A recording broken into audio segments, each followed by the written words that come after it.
विचारातूनच होते आणि विचार जागवण्यासाठी मार्गदर्शकांची गरज असते. आजच्या परिषदेचे प्रमुख मार्गदर्शक म्हणून आहेत आंबेडकरी चळवळीच्या अभ्यासिका आणि वक्ता ॲडव्होकेट अश्विनी मून मॅडम. मी नम्रपणे विनंती करते ॲडव्होकेट अश्विनी मून मॅडम यांना. मॅडम, आपण या परिषदेला मार्गदर्शन करावेत ही विनंती. कहीं हम भूल ना जाए या अभियानांतर्गत आज मोठ्या प्रमाणामध्ये विद्यार्थी परिषदेचं आयोजन इथे करण्यात आलेलं आहे. या अगोदर आपण सर्वांनी येतानाच फोटो पाहिले असतील आणि ते फोटो म्हणजे आपण परत एक कार्यक्रम 15 दिवस 15 कार्यक्रम असं एक टॅगलाईनच्या अंतर्गत छत्रपती शाहूजी महाराज यांच्या 151व्या जयंतीनिमित्तानं त्या कार्यक्रमाची एक रांग एक शृंखला घेतली होती. त्याची सर्व फोटो तुमच्या पुढे आता तिथे दिसत असेलच. त्या कार्यक्रमांमध्ये सुद्धा भरघोस असा प्रतिसाद नागपूरकरांनी दिला आणि इथे नागपूर, चंद्रपूर, कोराडी, खापरखेडा, वर्धा, अमरावती काही सुटलं असेल कदाचित, पण सर्वच जण या पुलगाव सगळे जण या परिषदेला उपस्थित झाले. तर सर्वांचे मनपूर्वक आभार मानते. आणि सर्वच मुलांनी इथे ज्यांनी आपले मतं व्यक्त केलेली आहे, आपल्या महापुरुषांच्या लाईनवर ते बोललेले आहे, त्या सर्वांचं सुद्धा खूप खूप अभिनंदन. आणि या ठिकाणी मला जो वेळ मिळालेला आहे त्या वेळेमध्ये एक बाबासाहेबांचं जे भाषण आहे ते मला सांगावंसं वाटतं आणि आठवतं या दरम्यान. कारण ज्या मुलांनी आज इथे या वेगळ्या वेगळ्या विषयांवर त्यांनी आपलं भाष्य केलं, अशीच एक जी वक्तृत्व स्पर्धा होती, ही वक्तृत्व स्पर्धा नव्हती, पण डॉक्टर बाबासाहेब आंबेडकर यांनी सिद्धार्थ कॉलेजमध्ये 14 जानेवारीला एक 1948ची ही म्हणजे वक्तृत्व स्पर्धा होती. त्या 1948च्या वक्तृत्व स्पर्धेमध्ये डॉक्टर बाबासाहेब आंबेडकरांना इन्व्हाइट केलं होतं. बाबासाहेब तिथे गेले. 3 नाईट म्हणजे धोबींची नाईट स्कूल होती. या धोबींच्या नाईट स्कूलमध्ये 350 जवळपास स्टुडंट होते. ते काय करायचे की सकाळी कारखान्यांमध्ये कामं करायचे आणि रात्री मग शाळेमध्ये सुद्धा शाळा आणि अभ्यास करायचे. आणि तो जो उपक्रम होता तो बाबासाहेबांना खूप आवडला आणि बाबासाहेबांना जेव्हा इन्व्हाइट केलं तेव्हा बाबासाहेब तिथे गेले. आणि तिथे मग बाबासाहेब खूप चांगल्या पद्धतीने उल्लेख करतात, जो कदाचित आज सगळ्या विद्यार्थ्यांसाठी एक संदेश असू शकतो. म्हणजे माझा देण्यापेक्षा डॉक्टर बाबासाहेबांचाच तो संदेश आपण इथे ऐकूया. बाबासाहेब म्हणतात की आज ज्या मुलांनी खूप चांगले भाषण केले त्यांनी अतिशय आनंदात किंवा उत्साहात येऊ नये, किंवा काही मुलं जे आज चांगलं करू शकले नाही त्यांनी अतिशय नाराजही होऊ नये. आणि मग तिथे बाबासाहेब 2-3 उदाहरणं देतात. त्याच्यामध्ये बोलताना ते बोलतात की एक नामदार गोखले नावाचा एक चांगला मोठा वक्ता होता. तो कोल्हापुरामध्ये राजाराम कॉलेजमध्ये प्राध्यापक होता आणि चांगला वक्ता होता. त्यामुळे एक त्यांच्या कॉलेजमध्ये कार्यक्रम झाला आणि त्या कार्यक्रमामध्ये त्यांना आभाराचं काम दिलं की खूप चांगल्या पद्धतीनं हे मांडू शकतात आणि म्हणून त्यांना आभाराचं काम दिलं. त्यांनी स्वतःचं भाषण लिहून काढलं. त्यांची सवय होती ते पाठ करायचे आणि ते सगळं केल्यानंतर सुद्धा जेव्हा ते आभार प्रदर्शन करायला तिथे गेले तेव्हा कोणीतरी असंच याच्यामध्ये, जसे आता इथे काही मुलं बसले होते आणि गोंधळ करत होते, तर असंच कोणीतरी काहीतरी खुनाखान केली आणि ते पार वक्ते गोंधळून गेले आणि बिलकुल किमान 1 ते 2 मिनिटांमध्ये ते सभागृहाच्या बाहेर गेले. पण त्यांनी मोठा धडा घेतला. मेकॉले हे जे त्यावेळेसचे ग्रंथकार होते, त्यांचे चांगले मोठे मोठे इतिहासकार ग्रंथकार होते, ते ग्रंथ त्यांनी त्यानंतर मुखपाठ करून घेतले. हा धडा त्यांनी त्यावेळेस घेतला, नाराज नाही झाले. तर हे बाबासाहेबांनी त्या दिवशी तिथे त्या विद्यार्थ्यांना सांगितलं. दुसरं उदाहरण ते देतात, मुंबईचे चांगले वक्ते सर मेथा म्हणून होते. ते सुद्धा चांगले, त्यांचं नाव होतं मोठा वक्ता म्हणून. त्यांनी एका भाषणामध्ये त्यांचं काय होतं की ते घरी खूप सारे त्यांनी आरसे लावलेले होते. जेव्हाही ते भाषण करायचे आरशामध्ये पाहायचे, हावभाव पाहायचे आणि जेव्हा ते जायचे भाषणाला तेव्हा हे शर्टच्या काफवर, इथे काफ असतो त्याच्यावरती ते लिहून न्यायचे. तर तिथे लिहून नेले असताना ते तिथे पाहायचे आणि मग तसं बोलायचे. पण जर त्यांना तसं करू दिलं नाही किंवा त्यांना करता आलं नाही तर त्यांचं सुद्धा भाषण जे होतं ते निष्पन्न होत नव्हतं. तिसरं एक उदाहरण बाबासाहेब देतात. चर्चिल हाऊस ऑफ कॉमन्स मधले एक वक्ता, जे इंग्लिशमध्ये चांगलं त्यांचं प्रभुत्व होतं, पण त्यांचं काय होतं की एक मजूर पक्ष होता त्या काळामध्ये आणि विलियमसन्स म्हणून नावाचा एक व्यक्ती सुद्धा होता तिथे. तर त्यामध्ये त्यांचं असं होतं की त्या मजूर पक्षांनी ठरवलं, कारण त्यांचं भाषण तेव्हाच चांगलं होत होतं जर कोणी त्यांना विरोध केला तर, आणि त्या मजूर पक्षानं असं ठरवलं की आज यांचा विरोधच करायचा नाही. आणि जेव्हा त्यांचा विरोध केला नाही त्यांचं भाषण त्या ठिकाणी काही व्यवस्थित झालं नाही. तर असे मोठे मोठे वक्ते, एवढे मोठे लोक पाहून ते सुद्धा गोंधळतात. आपले चिमुरड्या पोरांनी अतिशय चांगल्या पद्धतीने जोरदार अशी महापुरुषांच्या लाईनवर मांडणी केलेली आहे. त्यामुळे त्या सर्वांसाठी जोरदार टाळ्या होऊ द्या. आज छत्रपती शाहूजी महाराज यांच्या 151व्या जयंती निमित्तानं इथे एकत्रित झालेलो आहे. मागच्या वर्षी सुद्धा 150वी जयंती आपण शाहू मेला ऑन व्हील्स हा कार्यक्रम नागपूरभरामध्ये, संपूर्ण ग्रामीण क्षेत्रामध्ये आणि सिटीमध्ये सुद्धा घेतला.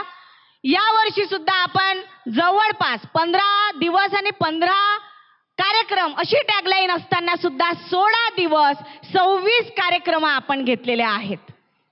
तर हे जे महाराज होते हे का म्हणून आपल्यासाठी इतके महत्त्वाचे आहे, तर एक छोटीशी गोष्ट त्यापूर्वी सांगायची, कारण बाबासाहेब आणि शाहू महाराज यांचं आपण एक उदाहरण सांगत असतो. आणि आता नुकत्याच मुलांच्या शाळा सुद्धा सुरू झालेल्या आहेत. तर मुलांच्या ज्या शाळा आहेत त्या शाळांमध्ये एक अशी गोष्ट आहे, ते कोरिलेट नाही करू शकत, पण एक आहे की सगळेच जे अंक आहेत 1, 2, 3, 4, 5, 6, 7, 8, 9 पर्यंत सगळे अंक शाळेमध्ये गेले. शाळेमध्ये गेले असताना अंक 9 जो आहे, 9 नंबर, या 9 नंबरनी 8 नंबरला जोरदार थापड मारली. जोरदार त्याच्या तोंडाखाली, कानाखाली मारली. कानाखाली मारल्यानंतर त्यांनी प्रश्न विचारला, मला काय झापड मारली? तर 8वा म्हणतो की मी तुझ्यापेक्षा, 9वा म्हणतो की मी तुझ्यापेक्षा मोठा आहे म्हणून मी तुझ्या कानाखाली मारली. जसं हा बोलतो तसं पूर्ण क्लासमध्ये ताड ताड ताड ताड एकामेकाच्या कानाखाली लागणं सुरू होतं. म्हणजे 8वा नंबर 7व्याच्या मारतो, 7वा नंबर 6व्याच्या मारतो, 6वा नंबर 5व्याच्या मारतो आणि कंटिन्यू चालू होतं. मग 0 जो नंबर आहे त्याला एवढी भीती वाटते. 0 नंबर एका कोपऱ्यात जाऊन लपून जातो. एका कोपऱ्यात जातो, लपतो. 1 नंबर त्याला शोधून राहिलाय, कुठं गेला 0, कुठं गेला 0, आणि 1 नंबर त्याच्या जवळ जातो आणि उभा राहतो. हा 0 जो आहे तो भिवून राहिलाय की हा आता झापड मारेल. तर 1 नंबर म्हणतो, अरे मी तुला इथं झापड मारण्यासाठी नाही आलो. तर तो म्हणतो, का तू मला झापड का मारत नाही? तर तो 1 नंबर त्याला सांगतो की अरे तू बघत नाही का, मी तुझ्याजवळ येऊन उभा राहिलो तर आपली संख्या ही या सगळ्यांपेक्षा जास्त झालेली आहे आणि आपण 10 झालेलो आहे. तर कधी सुद्धा म्हणजे शाहू महाराज आणि बाबासाहेब यांचं जर आपण उदाहरण पाहतो तर शाहू महाराजांनी माणगाव परिषदेमध्ये 21 आणि 22 मार्च दक्षिण महाराष्ट्र बहिष्कृत वर्ग परिषद या परिषदेमध्ये ज्या सगळ्या लोकांच्या समवेत डॉक्टर बाबासाहेब आंबेडकरांची ओळख करून दिली होती. जसा नंबर 10 जो आहे तो त्याच्यातला जो 1 आहे त्यांनी 0ला आपल्या जवळ घेऊन त्याला बनवलं, त्याला मोठं केलं. तो छोटा होता, सगळ्यात छोटा होता, पण त्याला सोबत घेऊन त्याला मोठं बनवलं. शाहू महाराज एवढे मोठे राजा होते, त्यांनी सुद्धा बाबासाहेबांना पाहिलं नव्हतं. बाबासाहेबांची जी ओळख आहे ती त्यांची एक दत्तोजी पवार आणि दित्तूजी काय म्हणतात त्याला, दत्तोजी पवार आणि एक नाव आहे अजून दळवी, या दोघांनी बाबासाहेबांची जी ओळख आहे ती शाहू महाराजांसोबत करून दिली होती. आणि तेव्हा बाबासाहेब फक्त शिकून आले होते. 1920 मध्ये फक्त बाबासाहेबांचं एक न्यूजपेपर आलं होतं मुकनायक नावाचं, ते सुद्धा शाहू महाराजांच्याच त्यांनी जेव्हा देणगी दिली 2,500 रुपये, त्या देणगीमुळे ते पत्रक सुद्धा सुरू झालं होतं. तर बाबासाहेबांची ओळख शाहू महाराजांनी लोकांपुढे करून दिली होती.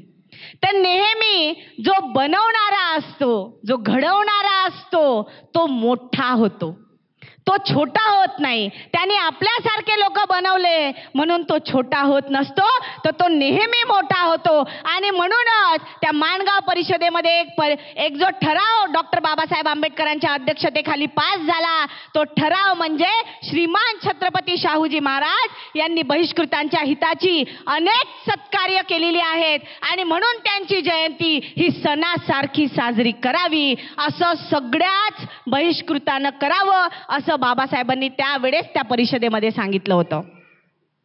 आणि त्याच वेळेस बाबासाहेबांबद्दल छत्रपती शाहूजी महाराज म्हणतात, निर्वांती स्लाइडला, छत्रपती शाहूजी महाराज म्हणतात की हे माझ्या राज्यातील बहिष्कृत प्रजाजन हो, तुम्ही तुमचा खरा पुढारी शोधून काढलात, याबद्दल मी तुमचे अंतःकरणपूर्वक अभिनंदन करतो. माझी खात्री आहे की डॉक्टर आंबेडकर हे तुमचा उद्धार केल्याशिवाय राहणार नाही. एवढंच नव्हे तर अशी एक वेळ येईल की डॉक्टर आंबेडकर हे संपूर्ण भारताचे पुढारी बनतील, अशी माझी मनोदेवता मला सांगते. अशा पद्धतीने शाहू महाराजांनी त्यांची ओळख करून दिली. आणि त्यानंतर अनेक असे कामं आपण पाहतो की शाहू महाराजांनी त्या काळामध्ये केलेली आहेत. मी इतर बाबींवर न बोलता त्यांच्या फक्त शाळेंच्या आणि हॉस्टेलच्या बाबीवर बोलणार आहे. तर आपण जर पाहिलं तर शाहू महाराज यांनी सूत्र हातात घेतली होती 2 एप्रिल 1994ला. त्यांनी जेव्हा सूत्र हातामध्ये घेतली त्याच्या पूर्वी त्यांचं एज्युकेशन झालेलं होतं.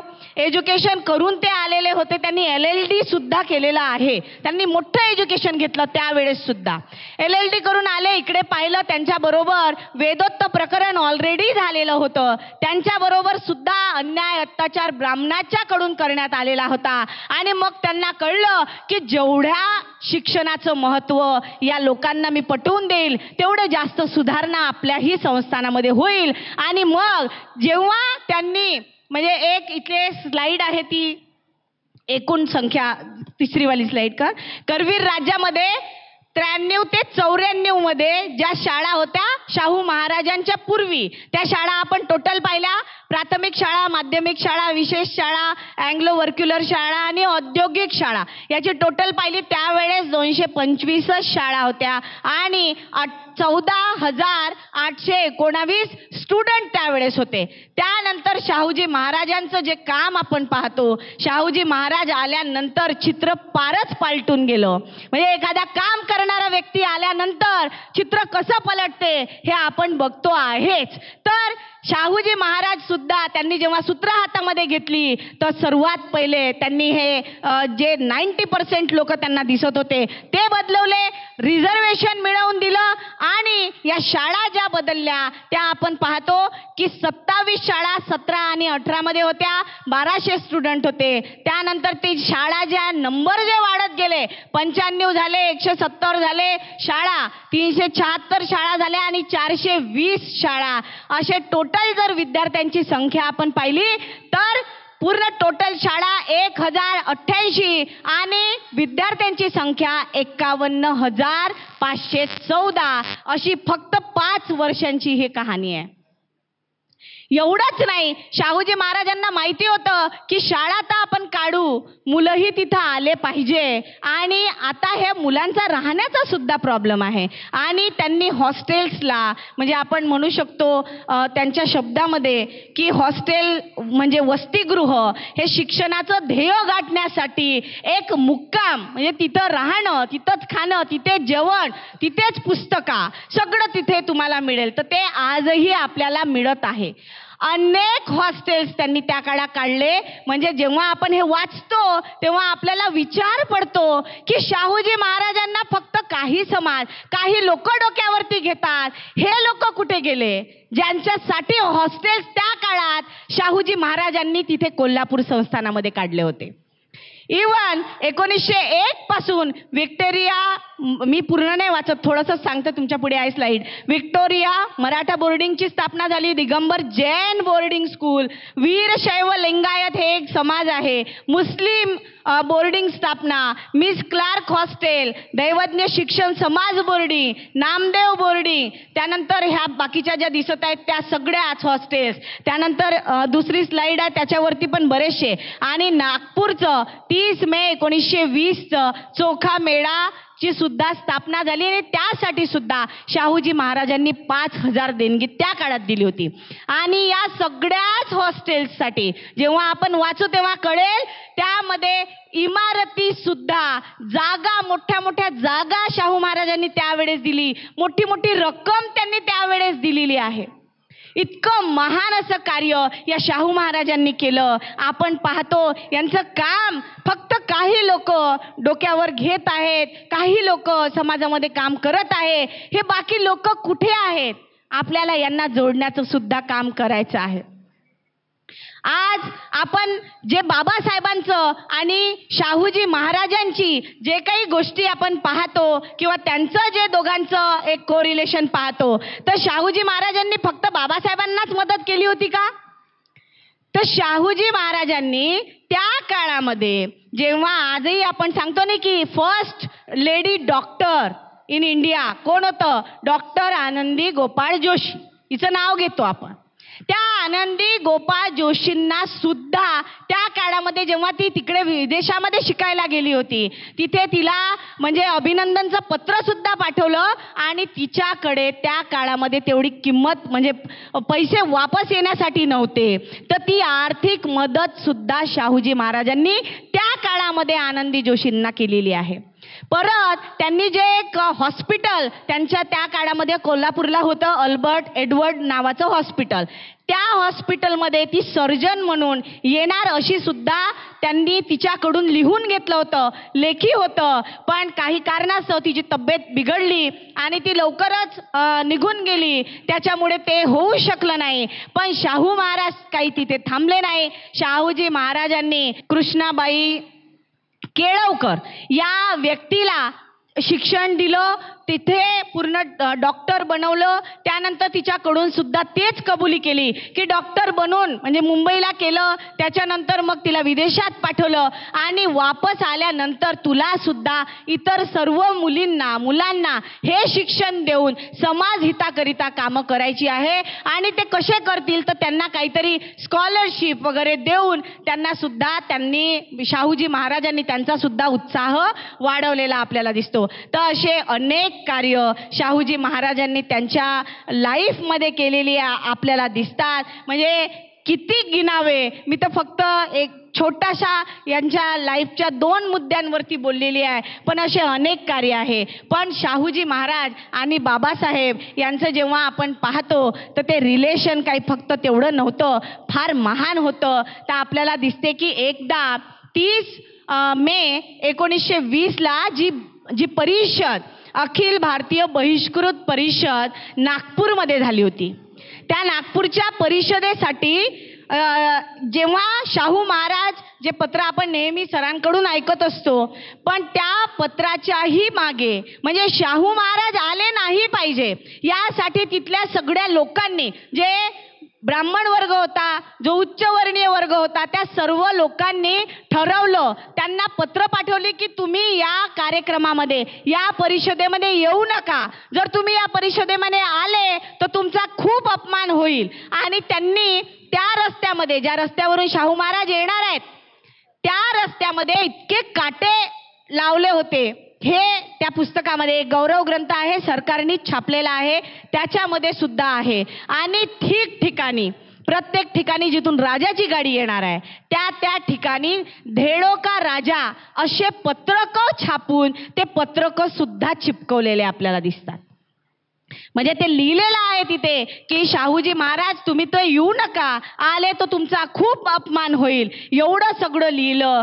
तरी सुद्धा त्यांच्या मुलीची तब्येतही खराब होती, तरी सुद्धा शाहू महाराज त्यावेळेस त्या परिषदेला उपस्थित राहिले. जेव्हा शाहू महाराज उपस्थित राहिले तेव्हा हे जे लोक होते यांना माहिती होतं की आपण पत्रकं ठिकठिकाणी लावलेले आहे, हा कार्यक्रम पूर्ण फेलच करायचा असं त्यांनी ठरवलं होतं की हा कार्यक्रम सक्सेसच नाही झाला पाहिजे.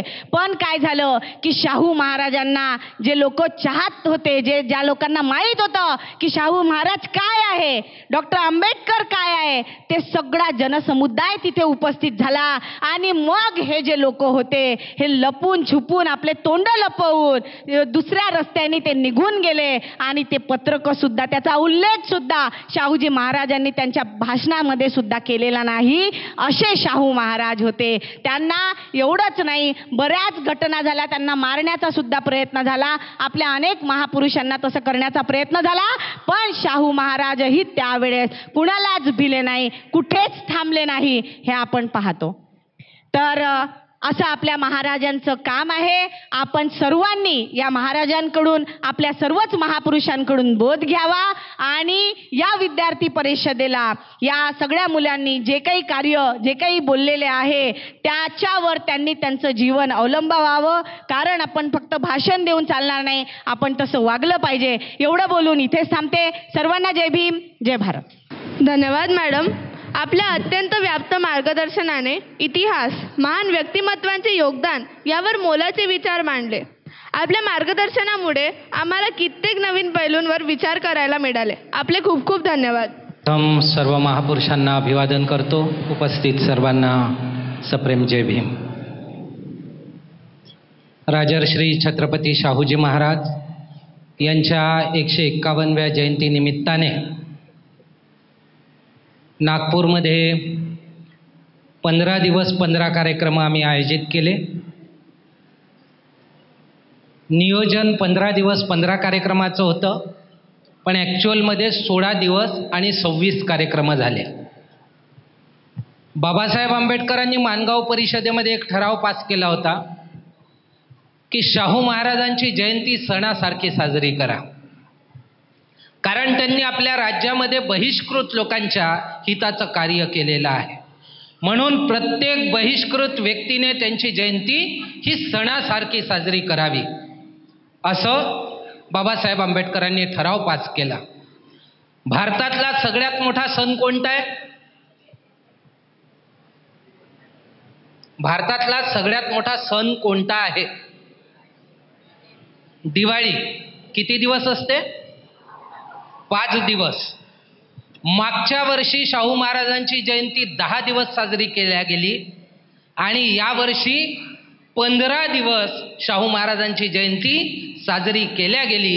हे कही हम भूलना जायच्या माध्यमातून झालं. म्हणजे दिवाळीच्या 3 पट जास्त शाहू महाराजांची जयंती साजरी केली आणि आज त्याचा समारोपीय कार्यक्रम हा 29 तारखेला आज आपल्या चंद्रपूरमध्ये विद्यार्थी परिषदेच्या माध्यमातून हा पूर्ण होतो आहे. बाबासाहेब आंबेडकरांचे शब्द आम्ही खाली जाऊ देणार नाही आणि म्हणून बाबासाहेबाच्या प्रत्येक गोष्टीला हे वाचायचं, ते केवळ वाचायचं नाही, ते डोक्यात भरायचं, ते केवळ डोक्यात भरायचं नाही, त्याला कृतीत उतरवायचं. ही शपथ घेऊन कही हम भूलना जायची टीम एक नवीन फळी उभी करते आहे, एक नवीन सेना उभी करते आहे. जी फळी, जी सेना उद्या मनुवादाला टक्कर देईल अशी अपेक्षा होत आहे. बाबासाहेब आंबेडकर काय म्हणाले होते? बाबासाहेब म्हणतात, आपला हा संग्राम संपत्तीकरिता किंवा सत्तेकरिता नव्हे. हे मार स्पेस बॅक. आपला हा संग्राम संपत्ती करिता किंवा सत्तेकरिता नव्हे, स्वातंत्र्याकरिता हा संग्राम आहे. मानवी व्यक्तित्वाच्या विकासाकरिता हा संग्राम आहे. जे मानवी व्यक्तित्व हिंदू समाज व्यवस्थेमुळे चिरडून व छिन्न भिन्न करण्यात आले आणि या राजकीय लढ्यात हिंदू जिंकले व आपण हरलो, तर आपण कायमचे चिरडले जाऊ व त्यांचे दमन सतत चालू राहील. माझा तुम्हाला शेवटी हाच हितोपदेश आहे. शिक्षित व्हा, चळवळ करा, संघटित व्हा, आत्मविश्वास बाळगा आणि कधीही धीर सोडू नका. हे 5 सूत्र बाबासाहेब आंबेडकरांनी आपल्याला दिली आहे. आता हे शिक्षण म्हणजे अकॅडमिक एज्युकेशन, डिग्र्या मिळवणं नव्हे. हे शिक्षण म्हणजे आपण अपेक्षित करू की सामाजिक शिक्षण आम्ही घेतो आहे. त्या सामाजिक शिक्षणातून सामाजिक जबाबदारीची आम्हाला जाणीव होते आहे आणि त्या जबाबदारीतून एक शिपाई घडतो आहे, तो तपतो आहे आणि शिपाई बनून जमिनीवर रणभूमीमध्ये उतरतो आहे. बाबासाहेब आंबेडकर 1924ला म्हणाले होते की आमच्या पूर्वजांनी आपल्या समशेरीच्या ताकदीने, आपल्या मनगटाच्या जोरावर आपली माणुसकी सिद्ध केली. आजच्या या वैचारिक लढाईमध्ये तुम्ही देखील आपली माणुसकी सिद्ध करा, हे बाबासाहेब आंबेडकर त्यावेळी बोलले होते. काय बोलले? आपली माणुसकी सिद्ध करा. आम्ही माणसं आहोत यात विश्वास नाही बाबासाहेबांना, हे लक्षात घ्या. आम्ही माणसं आहोत हे विश्वास नाही, कारण आम्ही माणसं म्हणून जन्माला आलो असू तरी या देशात जनावरापेक्षा खाली आम्हाला गणल्या गेलेलं आहे. जनावरापेक्षा नीच दर्जाचं जीवन आमच्या वाटेला दिल्या गेलेलं आहे.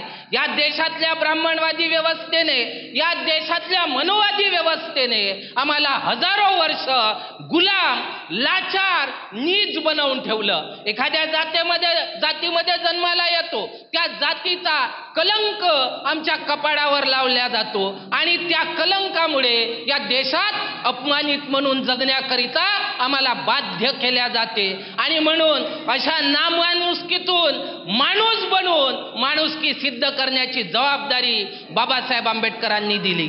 बाबासाहेब आंबेडकरांनी याकरिता एक हतियार दिलं, एक शस्त्र दिलं. या हतियाराला सर्वप्रथम फुल्यांनी आम्हाला मिळवून दिलं आणि ते हतियार म्हणजे काय? तर शिक्षणाचं हतियार. ते हतियार म्हणजे काय? तर नॉलेजचं हतियार. फुल्यांना, शाहू महाराजांना, बाबासाहेब आंबेडकरांना असं वाटलं होतं की हे लोक शिकतील, या लोकांना कळेल षडयंत्र आणि त्या षडयंत्राच्या विरुद्ध हे लोक बंड करतील. पण असं झालं का? असं झालं नाही. शिक्षण कशासाठी? तर पैसा कमवण्यासाठी. शिक्षण कशासाठी? तर मोठं पद मिळवण्यासाठी. ते पद मिळवून काय करील? तर समाजात मिरवील. मी अमुक आहो, मी ढमुक आहो, माझं एवढं मोठं पद आहे. याच्यासाठी फुल्यांनी शिक्षण मिळवून दिलं होतं की तुम्ही शिक्षण घ्या आणि आपल्याच लोकांना आपली हुशारकी दाखवा. याच्यासाठी मिळवून दिलं होतं, आहे की नाही? याच्यासाठी निश्चितपणे फुल्यांनी शिक्षण मिळवून दिलेलं नाही. बाबासाहेब आंबेडकर शिक्षणाच्या बाबतीत काय म्हणाले? बाबासाहेब आंबेडकर त्या काळात म्हणाले की हे जे मी काही शिक्षण मिळवलेलं आहे याचा उपयोग केवळ माझी जात व माझं कुटुंब यांच्यासाठी मी या शिक्षणाचा उपयोग करणार नाही.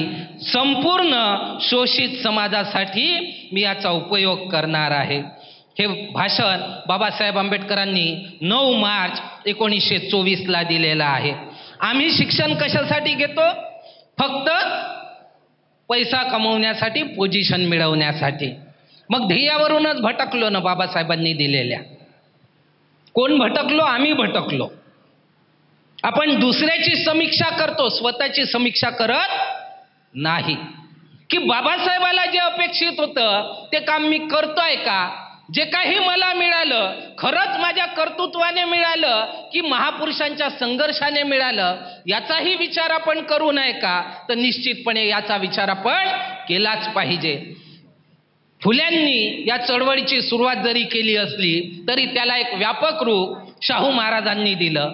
आज शाहू महाराजांच्या जयंतीनिमित्त ही परिषद आहे. अनेकांनी त्यावर वक्तव्य केलं आणि त्यामुळे मी शाहू महाराजांवर अधिक बोलणार नाही. शाहू महाराजांची जयंती हे निमित्त मात्र आहे त्या समाजाला जागृत करण्यासाठी, त्या समाजाला जो हजारो वर्षापासनं गाढ झोपेत आहे आणि जागायला तयार नाही, गाढ झोपेत आहे. त्या काळामध्ये बाबासाहेब आंबेडकर यांना जेव्हा पत्रकारांनी प्रश्न विचारला की म्हणे मी गांधीकडे गेलो, जिनाकडे गेलो आणि बघितलं झोपायची वेळ नव्हती, इंटरव्ह्यू घ्यायला गेलो तर झोपले होते म्हणे गांधी आणि जिना. तुमच्याकडे अर्ध्या रात्री आलो, तुम्ही अजूनही जागे आहात, याचं कारण काय? त्यावर बाबासाहेब आंबेडकर म्हणाले होते की गांधीचा समाज जागा आहे म्हणून गांधी झोपतो, जिनाचा समाज जागृत आहे म्हणून जिना झोपतो, माझा समाज हजारो वर्षापासनं गाढ झोपेत आहे आणि म्हणून मला रात्र रात्र जागावं लागतं.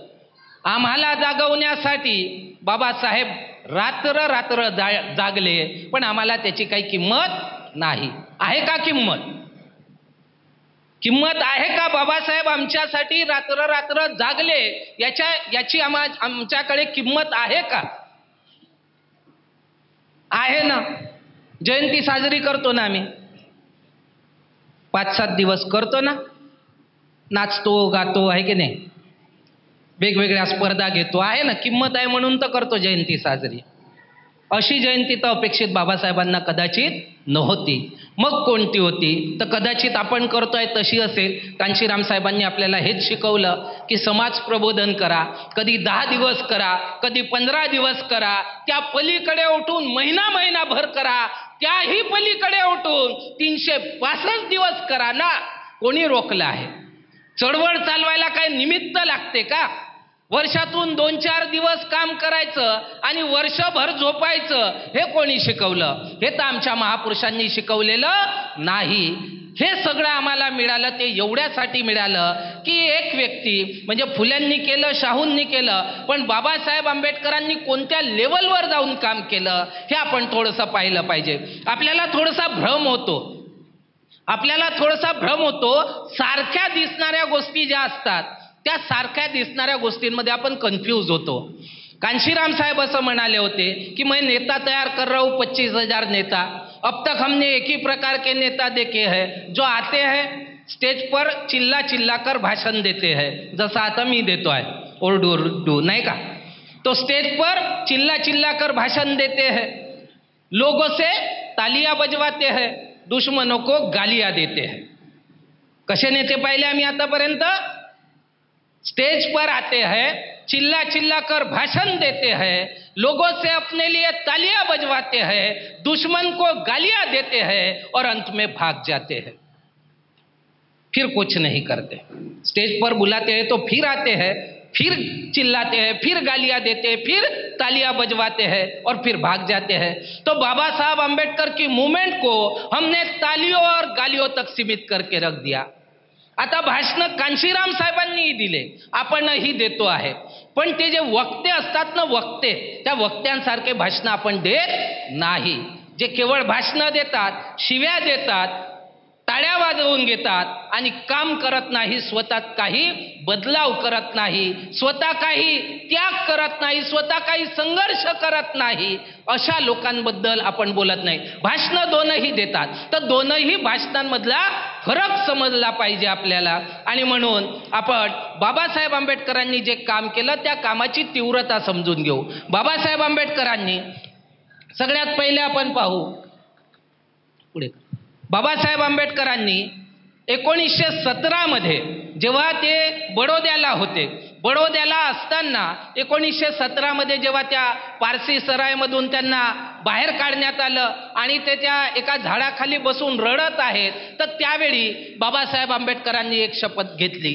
काय शपथ घेतली? यदि जिस वर्ग में मैं पैदा हुआ उसकी गुलामी की बेड़ियां न काट सका तो मैं पिस्तौल की गोली मारकर अपना जीवन समाप्त कर दूंगा.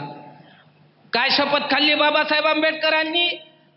यदि जिस वर्ग में मैं पैदा हुआ उसकी गुलामी की बेड़ियां न काट सका तो मैं पिस्तौल की गोली मारकर अपना जीवन समाप्त कर दूंगा. 1917ला बाबासाहेब आंबेडकर हे काम करताना या कामाच्या मागची तीव्रता पहा की हे काम नाही करू शकलो तर जगून फायदा काय? बंदुकीची गोळी मारून स्वतःला मारून टाकीन, पण बाकीचं नाही जगीन. बाकीचं जे आम्ही जगतो ना ते नाही जगीन.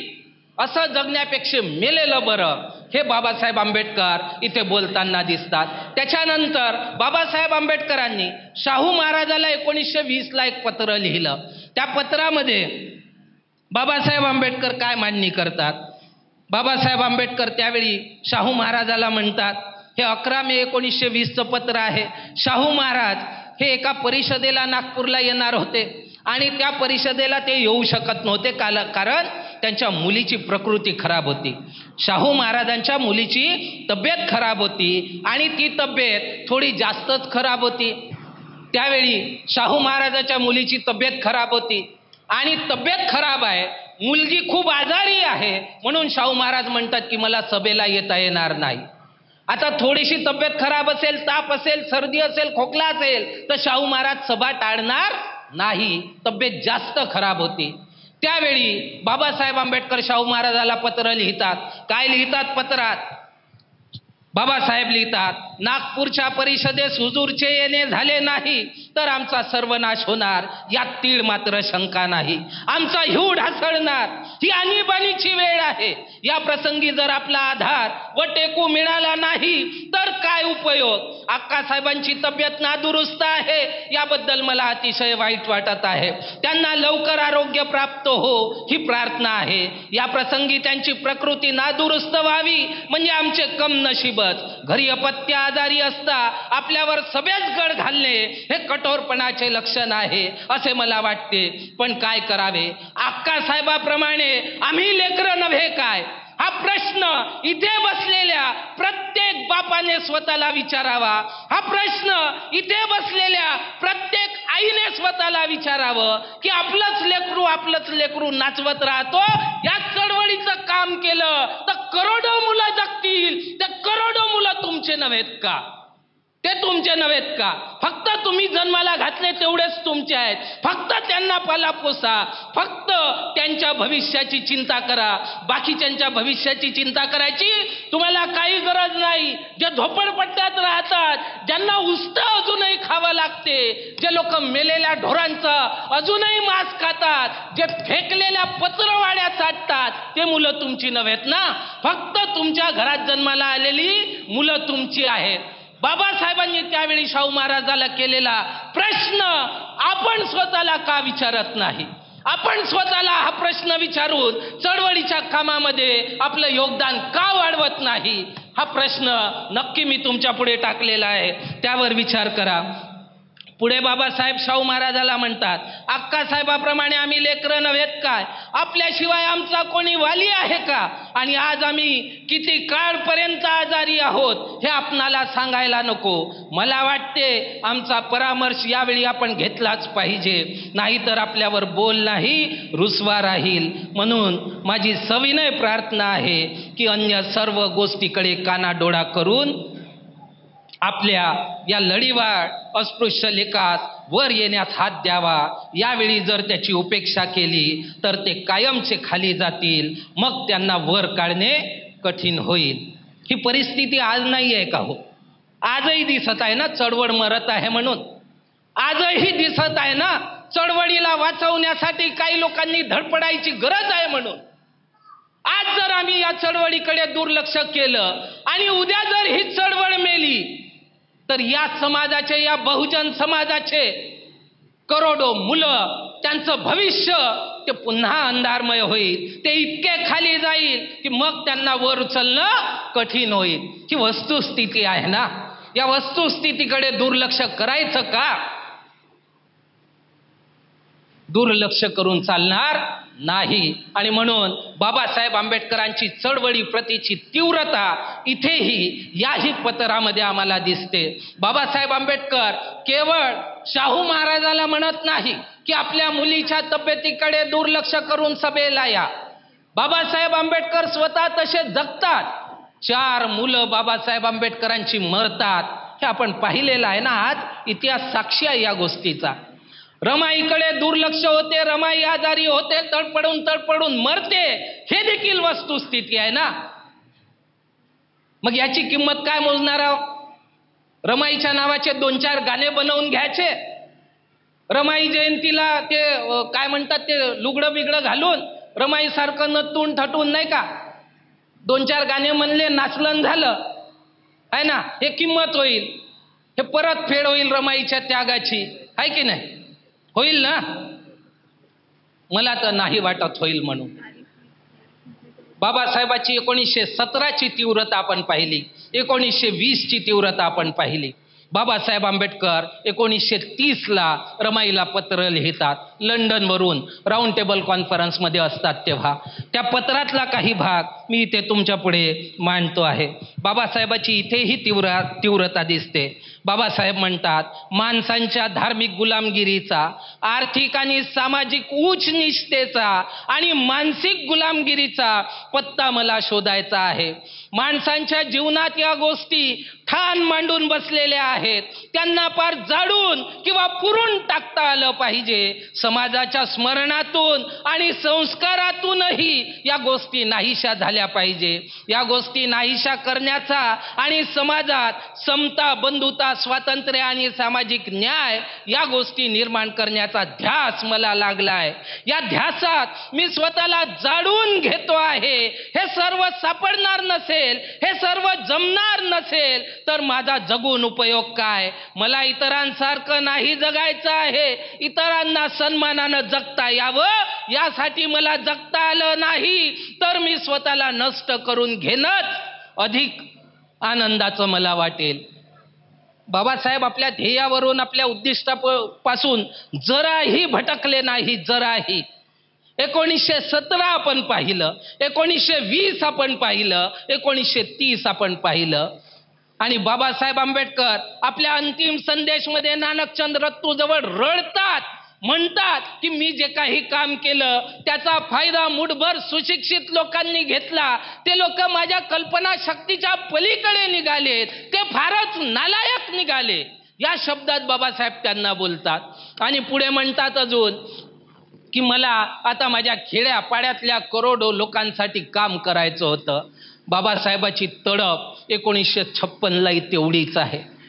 अजूनही ज्या लोकांना चळवळीचा फायदा पोहोचला नाही त्या लोकांपर्यंत चळवळीचा फायदा पोहोचला पाहिजे. हे मरेपर्यंत नाही विसरला हो आमचा बाप. आम्ही माहीत नाही कसे नालायक पोट्टे आहोत. आपल्या बापाचे बाप म्हणतो बाबासाहेबाला, पण 2 दिवस बाबासाहेबाला ध्यानात नाही ठेवत आणि काम नाही करत.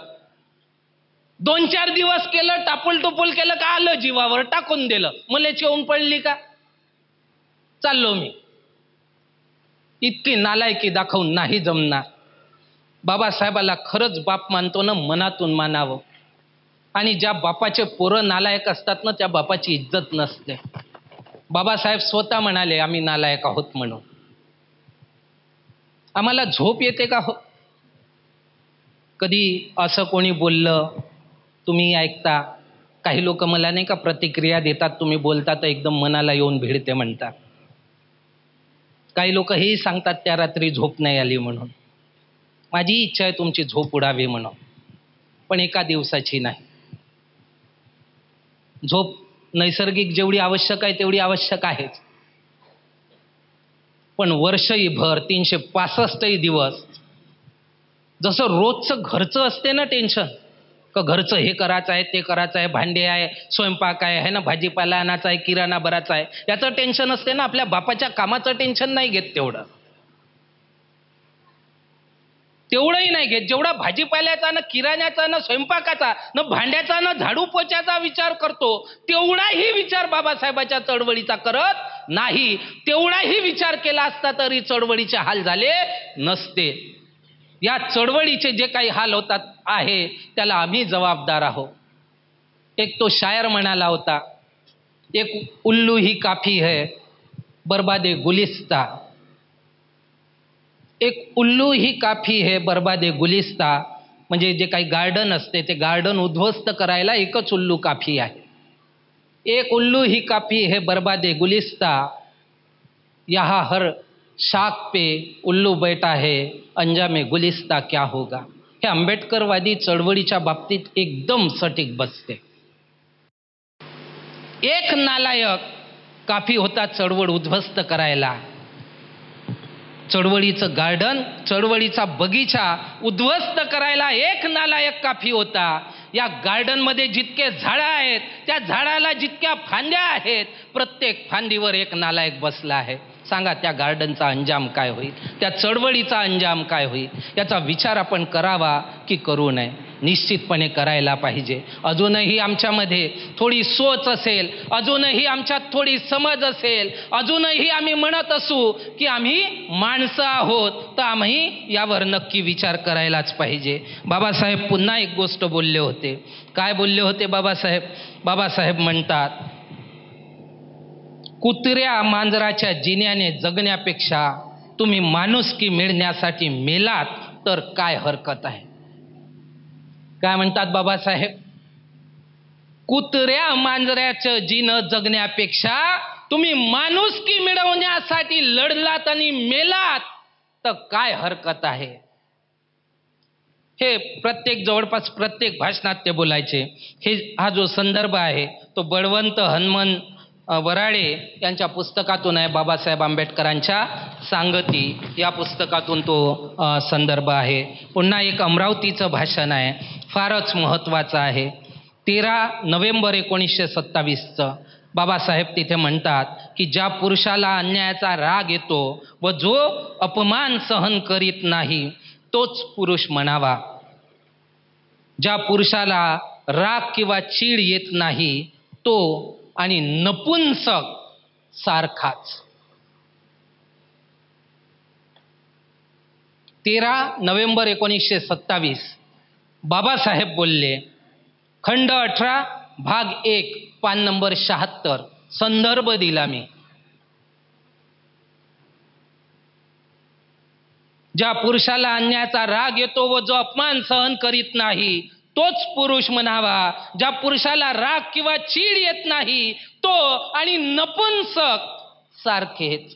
या शब्दात जेव्हा बाबासाहेब चिथवतात, चिडवतात, चेतवतात, तरी आम्हाला चेतना मिळू नये, तरी आम्ही काम करू नये, तर हे योग्य होणार नाही. हे सगळं आपण बाबासाहेब सांगतो, शाहू महाराज सांगतो, महात्मा फुले सांगतो, ते एवढ्यासाठी सांगतो की उद्या चालून ही चळवळ चालवणारा शिपाई पैदा झाला पाहिजे. इथे शिपाई निर्माण करायचा आहे.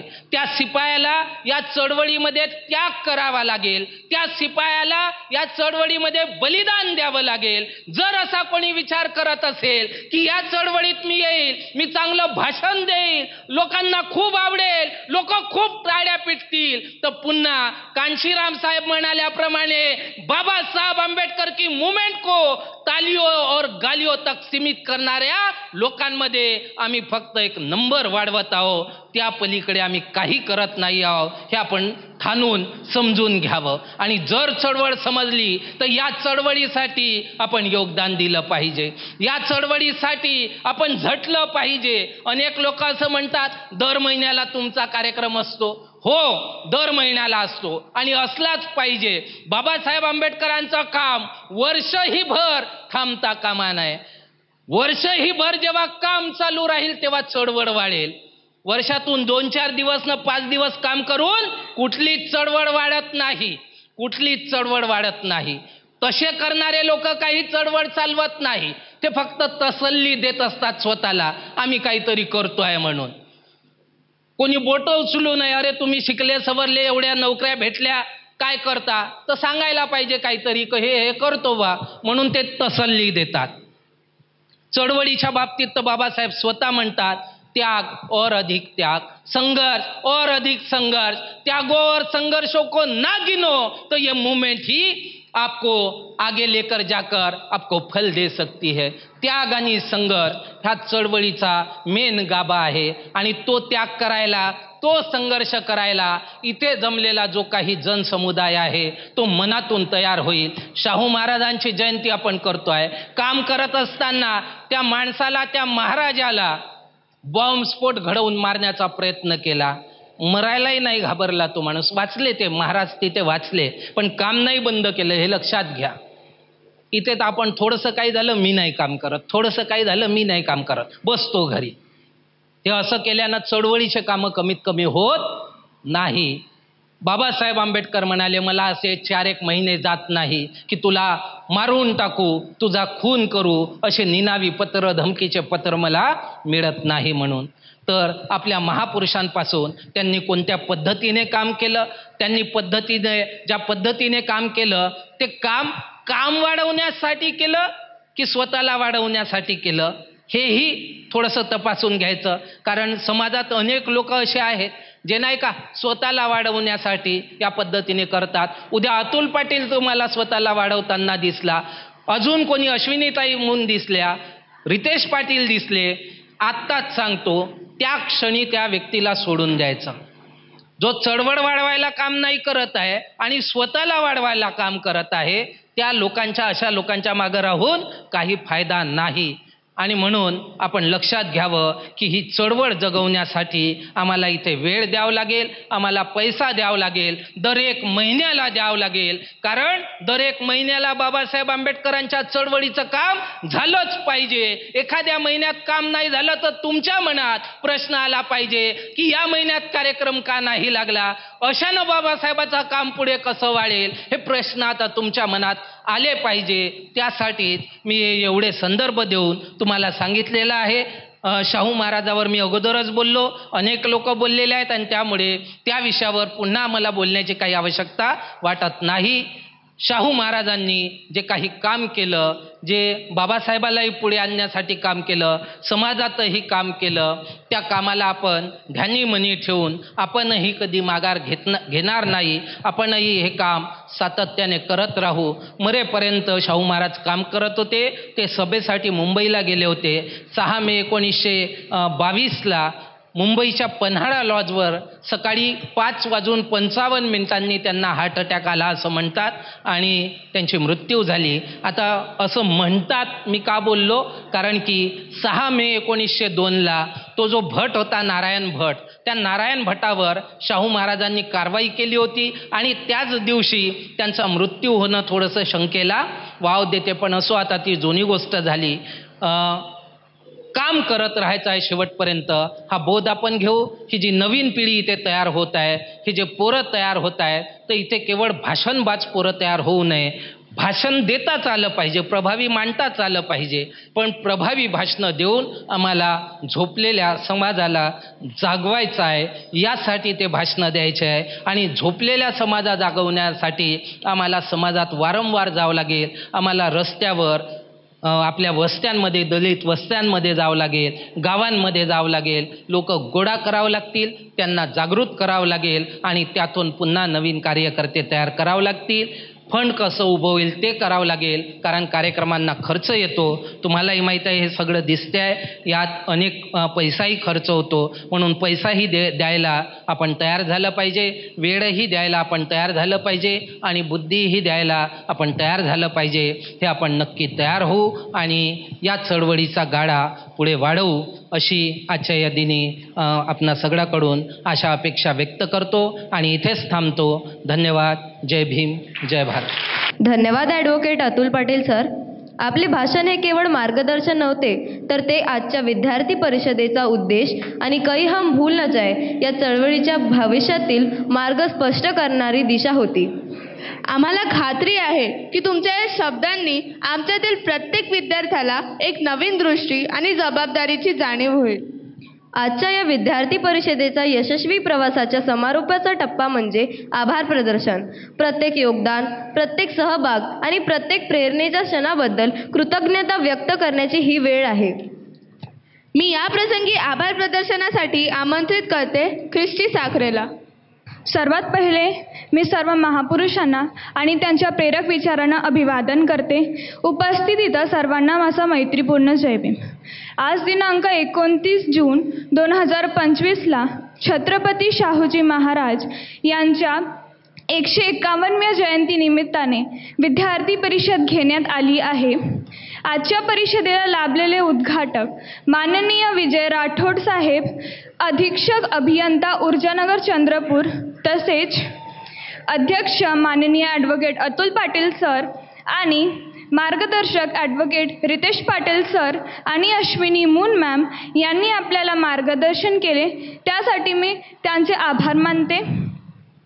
या परिषदेला ज्या विद्यार्थ्यांनी संशोधनपूर्ण वक्तव्य मांडले त्यांचे सुद्धा मी आभार मानते. या परिषदेचे सूत्रसंचालन गार्गी डोंगरे व नंदिनी मेश्राम यांनी केले, त्यांचे सुद्धा मी आभार मानते. कोमल दाभार्दे हिने परिषदेसमोर प्रस्तावना मांडली, तिचे मी आभार मानते.